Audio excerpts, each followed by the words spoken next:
Hi hello നമസ്കാരം. Sandy Albani എന്ന YouTube ചാനലിലേക്ക് ഏവർക്കും സ്വാഗതം. അപ്പോൾ ഇന്നത്തെ റെസിപ്പി എന്ന് പറയുന്നത് നമ്മുടെ ബജി മുളക് വെച്ചിട്ട് ഒരു പ്രത്യേക ഡിഷാണ് ഉണ്ടാക്കാൻ പോകുന്നത്. അങ്ങനെ ബജി മുളക് നമ്മുടെ മല്ലിയില, വെളുത്തുള്ളി, ഇഞ്ചി, പച്ചമുളക് ഇത്ര സാധനം വെച്ചിട്ട് പിന്നെ നമ്മുടെ തൈരും കൂടെ ചേർത്തിട്ടാണ് ഈ ബജി മുളക് റെസിപ്പി നമ്മൾ ഉണ്ടാക്കാൻ പോകുന്നത്. അതിന് വേണ്ടിയിട്ട് ചട്ടിയിൽ കുറച്ച് വെള്ളം ഒഴിച്ച് കൊടുക്കുക. നമ്മൾ കഴുകി വൃത്തിയാക്കി വെച്ചിരിക്കുന്ന ബജി മുളക് അതിനകത്തോട്ട് ഇട്ട് നന്നായിട്ടൊന്ന് വേവിച്ചെടുക്കണം.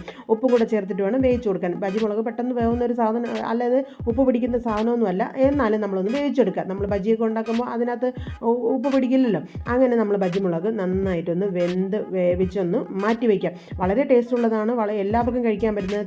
തൈര് മുളകെന്നോ നിങ്ങൾക്ക് ഏത് പേര് വേണമായിട്ട് വിളിക്കാം. തൈര് ബജി മുളകെന്നോ എങ്ങനെ വേണമെങ്കിലും. അങ്ങനെ നമ്മൾ വന്ന സാധനം എല്ലാം കൂടെ വേറൊരു പാത്രത്തിലോട്ട് മാറ്റി കൊടുക്കുക. പ്രത്യേകം ശ്രദ്ധിക്കണം, നമ്മൾ ചട്ടിയിൽ തന്നെ ഉണ്ടാക്കുക. അങ്ങനെ നമ്മൾ എടുത്തു വെച്ചിരിക്കുന്ന എല്ലാ സാധനവും കൂടെ ചേർത്തൊന്ന് അടിച്ചെടുക്കുമ്പോൾ ഈ മിശ്രിതം കിട്ടും. അങ്ങനെ നമ്മുടെ തൈരും കൂടെ, കട്ട തൈരാണെങ്കിൽ അത്രയും നല്ലത്. ഇപ്പോൾ സാധാരണ നമ്മൾ വീട്ടിലുണ്ടാക്കിയ തൈരാണ്, അതുകൊണ്ടാണ് അങ്ങനെ ഇച്ചിരി വെള്ളം പോലെ ഇരിക്കുന്നത്. ഇത്രയും സാധനങ്ങൾ കിട്ടിയിട്ടുണ്ട്.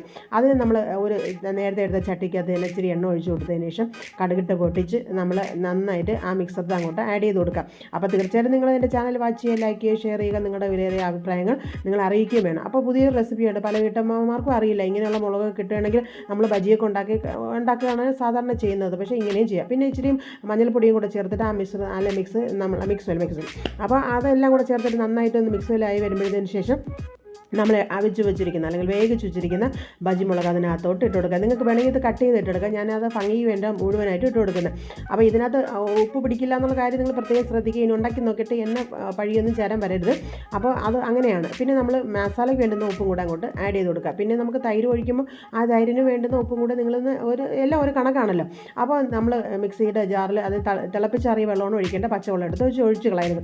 അങ്ങനെ നമ്മളിത് ഇതെല്ലാം കൂടെ ഒന്ന് കുഴഞ്ഞ് ആക്കി വരുമ്പോഴത്തേന് ശേഷമാണ് നമ്മുടെ താരമായ തൈരിനെ അങ്ങോട്ട് ഒഴിക്കുക. അപ്പോൾ നിങ്ങൾ കാണുമ്പോൾ അറിയാം, നമ്മൾ വീട്ടിൽ ഉണ്ടാക്കിയ തൈരായതുകൊണ്ടാണ് അങ്ങനെ ഇച്ചിരി വെള്ളം പോലെ ഇരിക്കുന്നത്. അപ്പോൾ നമ്മൾ കട്ട തൈരും പുളിപ്പില്ലാത്ത തൈരും വാങ്ങാൻ കിട്ടും. അത് ഒഴിക്കുകയാണെങ്കിൽ കുറച്ചുകൂടെ നല്ല കുറുകിയ ചാറ് കിട്ടും.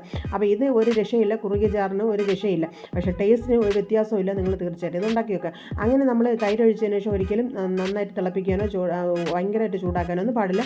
എല്ലാം ലോ ഫ്ലെയിമിലിട്ട് വേണം നിങ്ങളിത് ചെയ്യാൻ. അങ്ങനെ നമ്മുടെ കറി, ഒരു സ്പെഷ്യൽ കറി ഇവിടെ റെഡിയായി കഴിഞ്ഞു. അപ്പോൾ വീട്ടമ്മമാർക്ക് ഇങ്ങനെ അറിഞ്ഞുകൂടാമെങ്കിൽ ഈ ഒരു കാര്യം നിങ്ങൾ ചെയ്തു നോക്കുക. വേഗത്തിൽ മുളകൊക്കെ ഇരിക്കുകയാണെങ്കിൽ നമുക്ക് തൈര് അല്ലെങ്കിൽ ബജി മുളക് ഇങ്ങനെ തൈര് മുളകായിട്ട് ഉണ്ടാക്കിയെടുക്കാൻ സാധിക്കും.